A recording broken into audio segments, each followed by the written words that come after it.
सीताय नमः। श्री जानकी वल्लभो विजयते। श्री रामचरितमानस सुंदरकांड।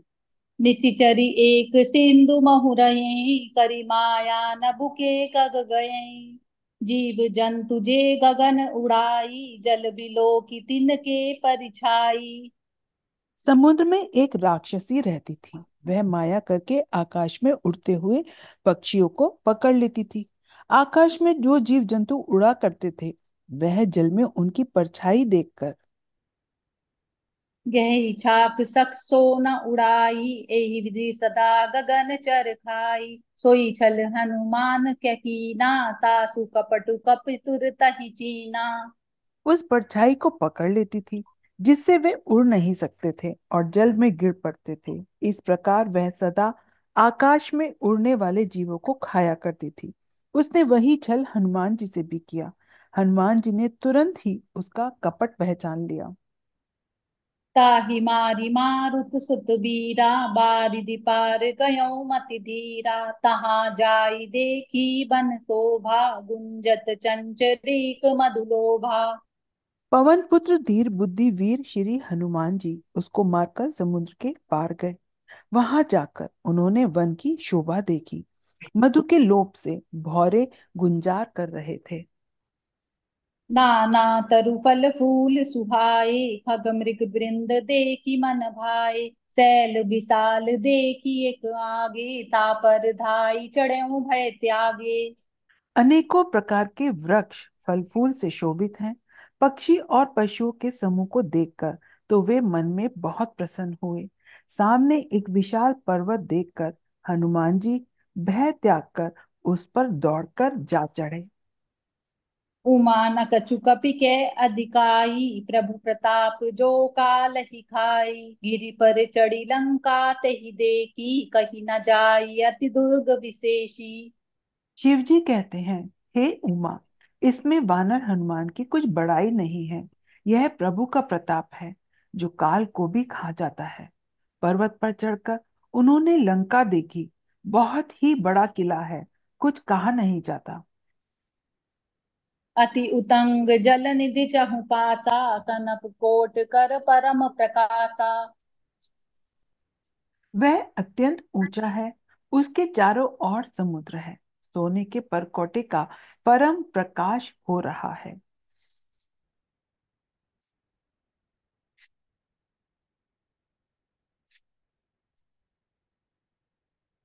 कनक कोट विचित्र मणिकृत सुंदर राय तना घना।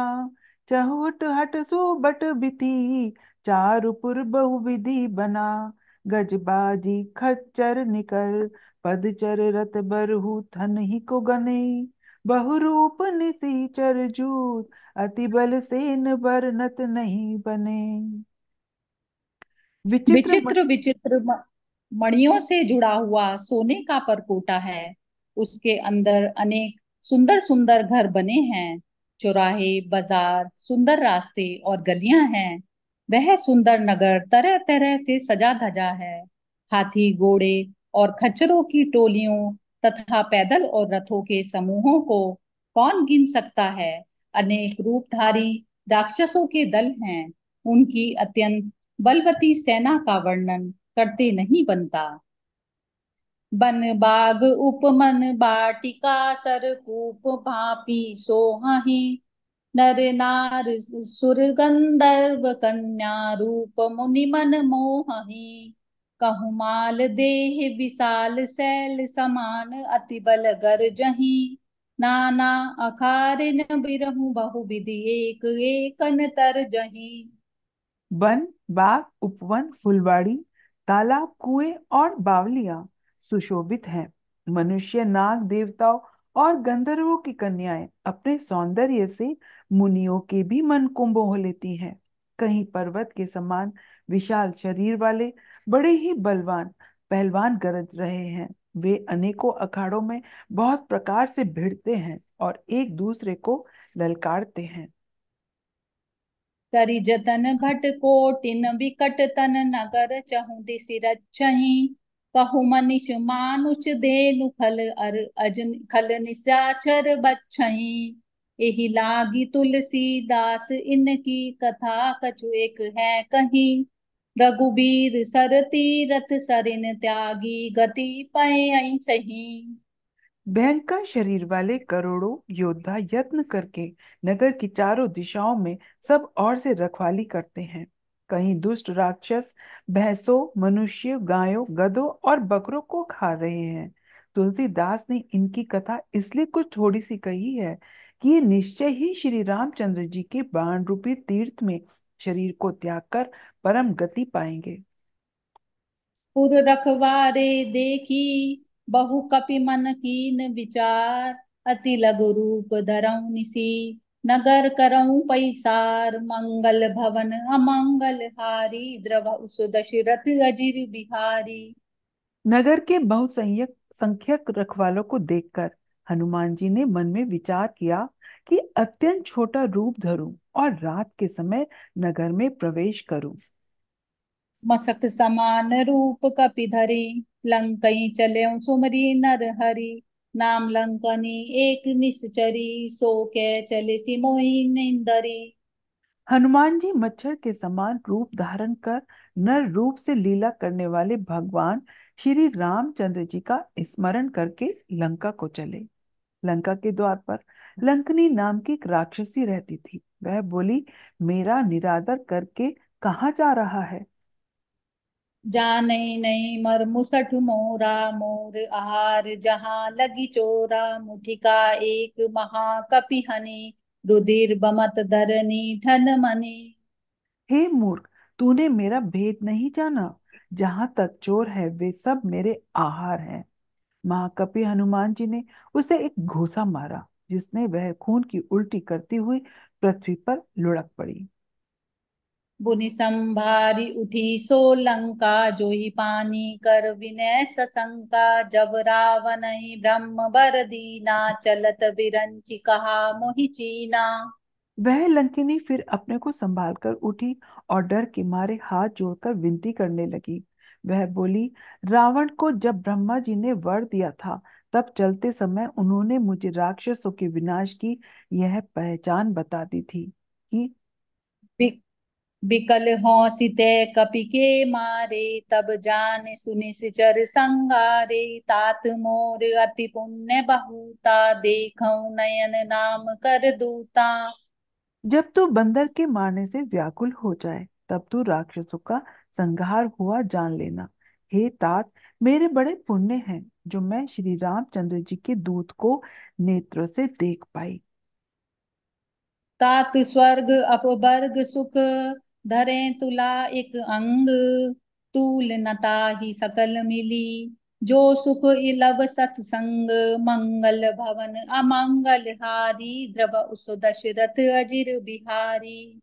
हे तात, स्वर्ग और मोक्ष के सब सुखों को तराजू के एक पलड़े में रखा जाए, तो भी वे सब मिलकर उस सुख के बराबर नहीं हो सकते जो लव मात्र के सत्संग से होता है। प्रभ नगर की जे सब काजा हृदय राखी कौशलपुर राजा। गरल सुधारि पुकारई मिताई गोपत सिंधु अनल सितलाई। अयोध्या के राजा श्री रघुनाथ जी को हृदय में रखे हुए नगर में प्रवेश करके सब काम कीजिए। उसके लिए विष अमृत हो जाता है, शत्रु मित्रता करने लगते हैं, समुद्र गाय के खुर के बराबर हो जाता है, अग्नि में शीतलता आ जाती है। गरुड़ सुमेरु रेणु समताही राम कृपा करि चितवा जाही। अति लघु रूप लयउ हनुमाना पैठा नगर सुमिरि भगवाना।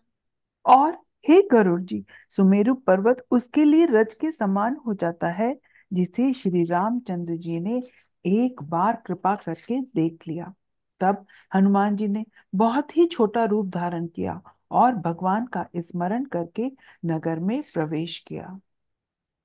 मंदिर मंदिर प्रति करि शोधा देखे जह तह अगणित जोधा। गयऊँ दसानन मंदिर माही अति विचित्र कही जात सुनाही।